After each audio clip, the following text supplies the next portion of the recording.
At this point, I've done 8 videos on housing, and it's time to bring it home. So here is what we're working with. First of all, we know that housing is expensive because for several decades we have not built enough of it.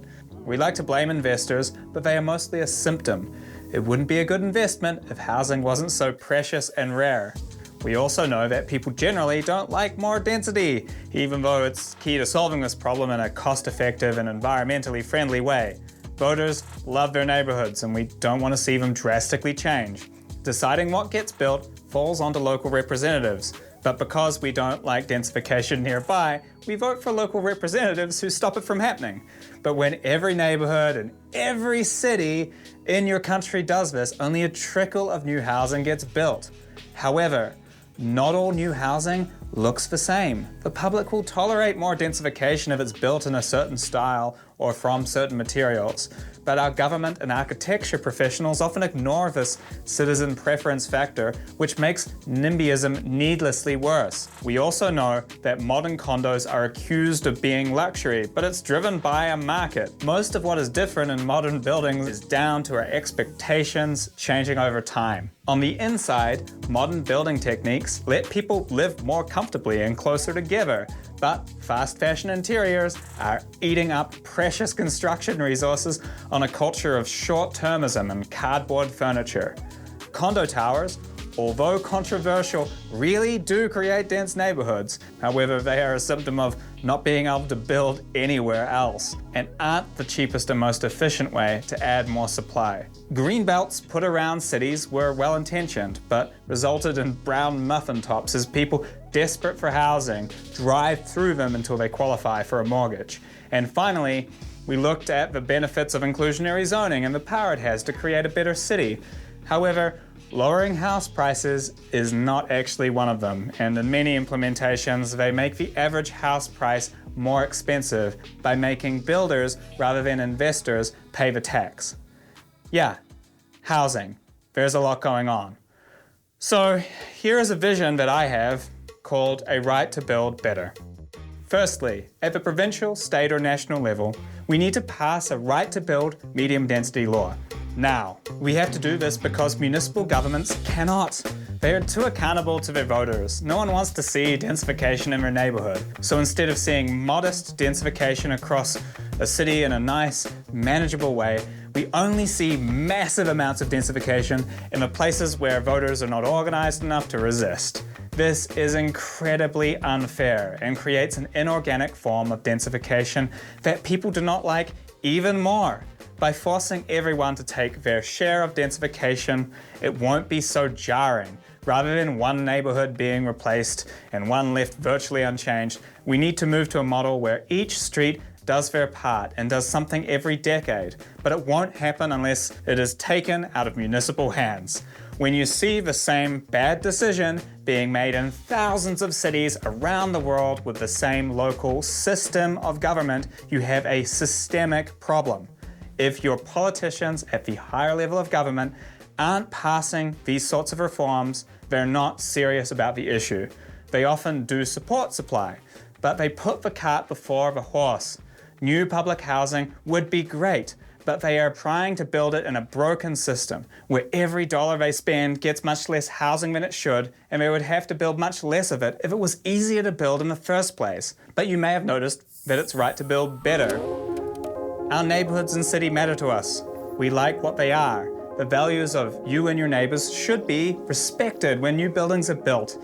That's why right to build better factors in aesthetic preferences when building density. We should allow communities to choose what form their higher density housing takes, but not on a case-by-case basis with a panel of insiders and experts, but instead with a design scorecard created by a local citizen assembly. As a group, they will decide the basic variables for what will receive automatic approval over the next decade in their neighborhood. The only requirement is that when priced out, it fits within the bounds of other housing projects. You can't stop development by demanding that the new housing is clad in gold, but seeing that it will be happening, the least we can do is let communities decide if they prefer brick over concrete or an existing style popular in the area, even if architects don't think that it's cool. This auto-approval framework would allow developers to build projects without worrying about the project-destroying risk of public consultation. But a right to build better doesn't stop at existing neighborhoods. That is why greenfield development is open. But the days of that meaning detached housing sprawl are over. It's time to ring our existing sprawl in with a wall of pedestrian-friendly, transit-first development. And this will be an architect's paradise, where they can let it rip with radical new designs and styles that can be implemented across entire neighborhoods that have no neighbors to worry about. Designs like black box with white box, and even gray box with black box, or if they're feeling crazy, gray box on top of white box while red box watches. And when it comes to who lives in this housing, we have a chance to really improve our society here. Not paying taxes on capital gains from property needs to be phased out. Revenues from this should be used to fund inclusionary zoning programs instead of putting that burden on property developers. With all these new developments bringing down housing prices, the government can also realistically fund housing first programs to end homelessness. Higher density living would be much more comfortable for more people if you weren't confronted with crushing poverty and homelessness every time you walked out the door.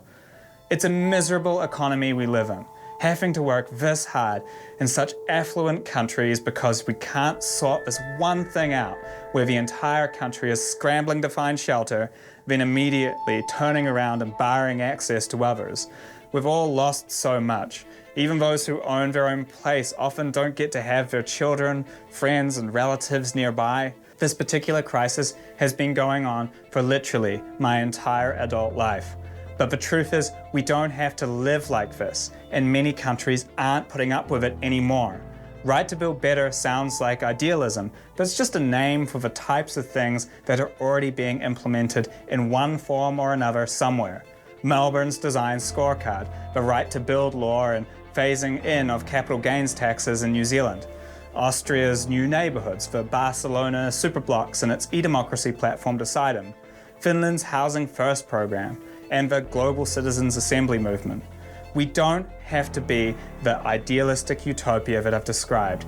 Everything that increases supply helps, and many places are already seeing the impacts from just one or two of these things. It's hard to believe, but this terrible crisis that has seen an entire generation toiling away in the mortgage mine, unable to spend their lives doing what they find fulfilling, stressed about missing out on a fundamental requirement for life, watching the depressing growth of homeless encampments filling up our parks, all of this will actually end one day. I made this series specifically to challenge you, the audience, because we all have a vision for our neighborhoods, which isn't often maximum supply. No one can see when they're being the NIMBY. No one thinks that they're the NIMBY, but we all do it. NIMBYism is a part of human nature. On some issue, we are all someone's NIMBY, regulating that supply can't be built there or like that. But this crisis will only end when we recognize this dynamic, see our societal shortcomings, and demand the necessary reforms. Even though we won't individually get